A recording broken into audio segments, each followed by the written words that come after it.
love when Tim Mahoney stops by. Tonight we're talking about the legal elements of a hit TV show. It's on Hulu. You've probably heard it. Maybe you've watched it all. It's called The Dropout. Amanda Seyfried continues to win awards for this, for playing Elizabeth Holmes. There's a backstory in the legal world kind of having to do with this. So NDAs, yeah. Non-disclosure agreement, that's what an NDA stands for. So essentially it's a contract that you're not going to disclose confidential information that you acquired in a certain form. And obviously it's going to be for somebody that isn't bound by certain confidentiality agreements. So like with your attorney or your physician, sure. they're supposed to be bound by confidentiality without you having to do anything.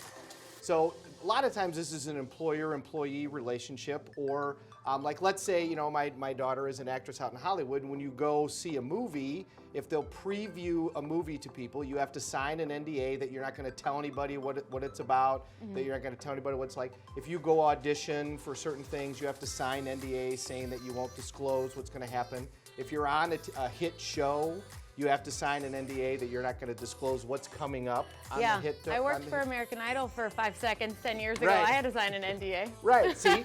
So the thing about NDAs is the question is, how enforceable are they when you're drug into a court of law? Sure. We know that outside of a court of law, then you absolutely cannot disclose any of the information. If you do, usually there's a liquidated damages clause, which essentially says, if they show you disclose the information, you owe this much money to them, period.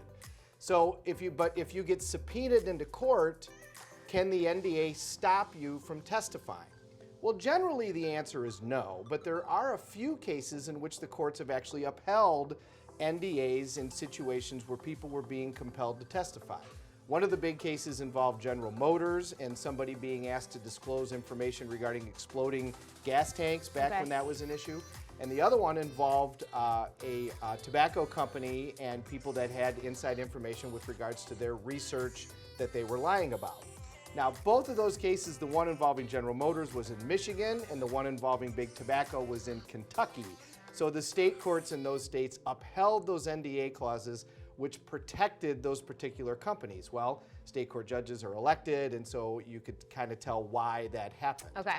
But generally, that's not the case. And in fact, one of those cases went up to the Supreme Court, the U.S. Supreme Court, and the U.S. Supreme Court had to decide, do we have to give full faith and credit to that decision in another jurisdiction based on the exact same topics? The full faith and credit law says that each state has to give full faith and credit to the laws and the decisions of the other states. That's how your driver's license in Illinois is good in Wisconsin. Which is nice. All right? You don't need 50 of them. Right. And the U.S. Supreme Court said no, they didn't have to give full faith and credit to those particular decisions in other courtrooms. So generally speaking, an NDA, if you get brought into court, you are going to be compelled to testify and disclose the information. In criminal courts, almost exclusively, yes, you're going to be compelled to testify. And then another exception has been borne out for whistleblowers. So a whistleblower is if you find you're working for a corporation and they're doing something illegal, if you present that to the federal government or to the state government, whatever fine or penalty they get fined, you get a percentage of that. You get 10% of that money. So like for one whistleblower during the Obama administration, there was a $100 million fine levied against, I think it was an oil company down in New Orleans, and so that person made $10 million. And there was another one where there was $1 billion, and so the person made $100 million.